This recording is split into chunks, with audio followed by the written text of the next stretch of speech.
নমস্কার বন্ধুরা, আমি রত্না নিয়ে চলে এলাম আবারও একটা নতুন ভিডিও। দেখো বন্ধুরা, আজকে কিন্তু ততটা রান্নার ভিডিও দেখাবো না।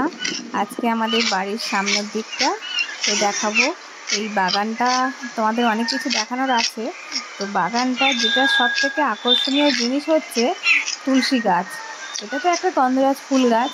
এই গন্ধরাজ ফুল গাছটা পুরো একদম ঝাঁকার মতো হয়েছে, একদম মানে কোনো মানে পাতা এত ফুল হয় বলার মতো নয়। আর এদিকটা আরেকটার উঠোন আছে, তো উঠোনটা একটু বাঁধানো।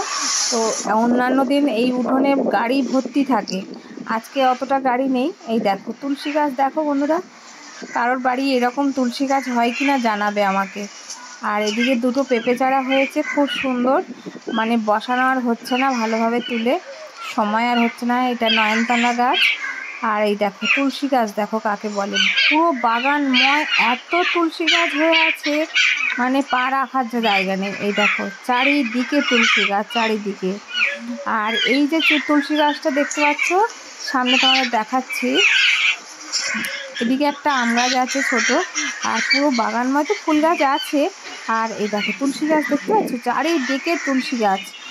আর এই তুলসী গাছটা সব থেকে বড় তুলসী গাছ, আর সব থেকে পুরনো।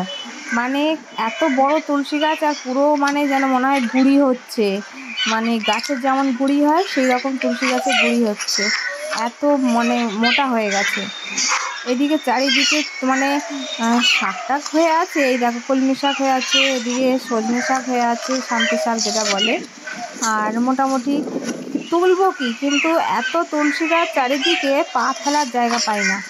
এদিকে একটা লেবু গাছ হয়েছে, তো লেবু গাছে ফুল এসেছিলো কিন্তু ফল হয়নি, মনে হয় এবছরে হয়তো হবে, বেশ ভালো হয়ে উঠেছে এবছরে।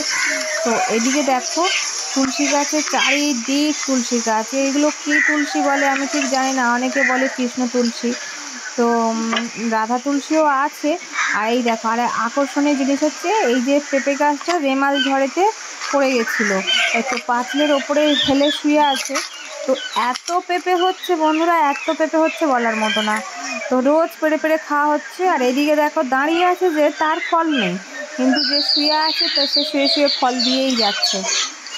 আর এদিকে ফুল গাছগুলো নতুন লাগানো হয়েছে, ছোট্ট ফুল গাছ, আর মানে ডাল ভেঙে ভেঙে বসানো হয়েছে এই বর্ষাতে, তো ধরে গেছে।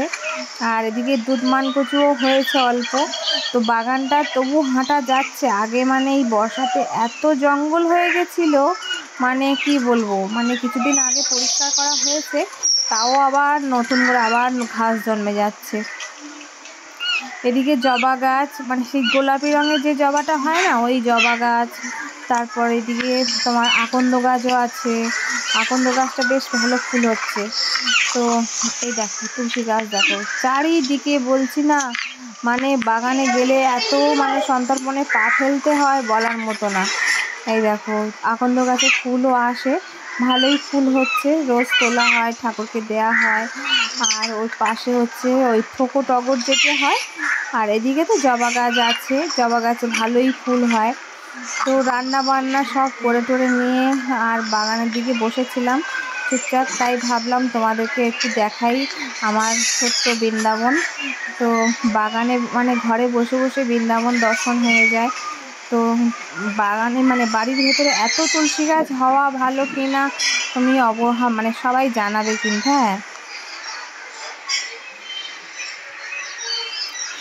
দেখেই মনে হয় একদম নিধিবন হয়ে আছে, তাই না বলো? চারিদিকে তুলসী গাছ, চারিদিকে। এই দেখো মানে এত সুন্দরও লাগে।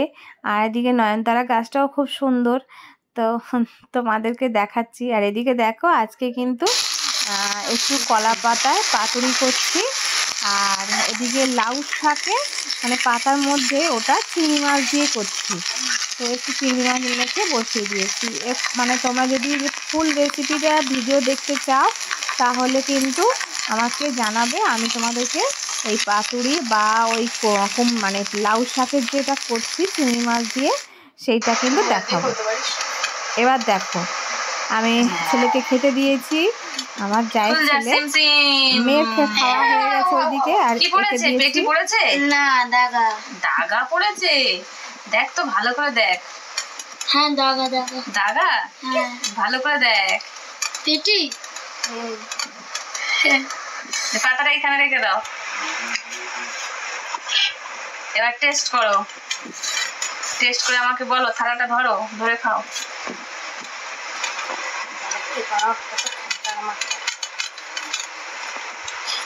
বলো কেমন হয়েছে? হেভি হয়েছে। হেভি হয়েছে? হ্যাঁ। একটা থ্যাংক ইউ তো দিতে হয়। থ্যাংক ইউ ভুলে গেছিলাম। আচ্ছা এবার খাও খাও। নিজের লোককে থ্যাংক ইউ বলতে হবে। ভালো হয়েছে বাবা? হেভি। খাও।